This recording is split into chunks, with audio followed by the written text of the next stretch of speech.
And that's actually a good segue to a listener question. They said, is it possible to overdo halotherapy or do it too often?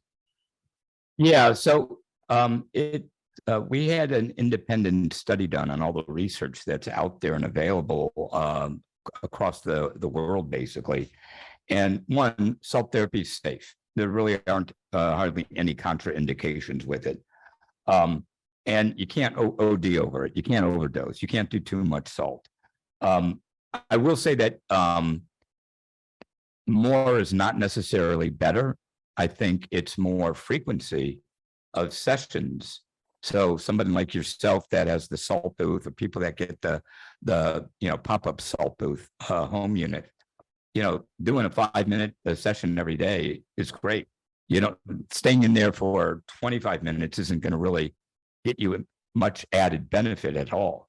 I do know that when people are home and they do actually have more of a sinus condition, they may do 5 minutes in the morning and 5 minutes at night, as well, but you can't overdose from it.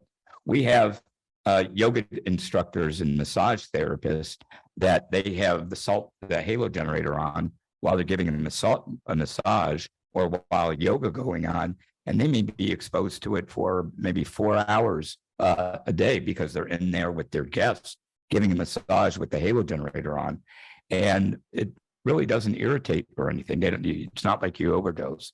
Obviously, you got to stay hydrated when you do salt therapy, and so yeah, you can do it every day. That's great. Yeah, I think a lot of people, when they hear about halotherapy, they think that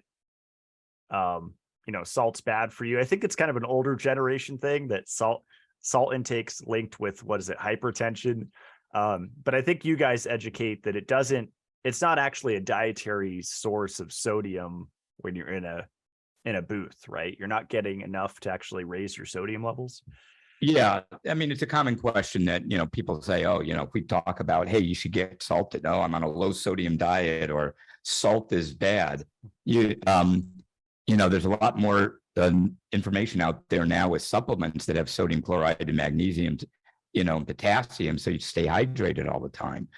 Some say you should start the morning off with a bit of saturated sodium, like a Soleil, where we take Himalayan salt crystals.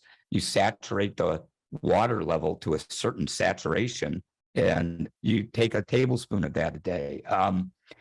But there's a lot of stuff. But yeah, people that have hypertension, high blood pressure, have an initial concern about needing to watch their salt intake.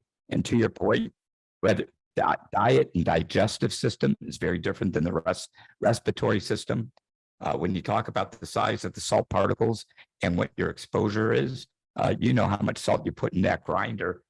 All of that's not getting into your system. It doesn't take a lot to be effective. Some of the studies, without getting too technical, we talked about the size of a micron, your hair being 50 microns. So imagine 1 micron, and imagine you've got a cubic volume of airspace, and that's filled with about 10 to 24 of those microns. That's very small, and when you fill it up in the room, they stay suspended. You're not breathing them all in, but getting it on your skin, breathing naturally, you're not doing a lot of salt intake. So for those that have some concern about hypertension, high blood pressure, low sodium diet, not the same.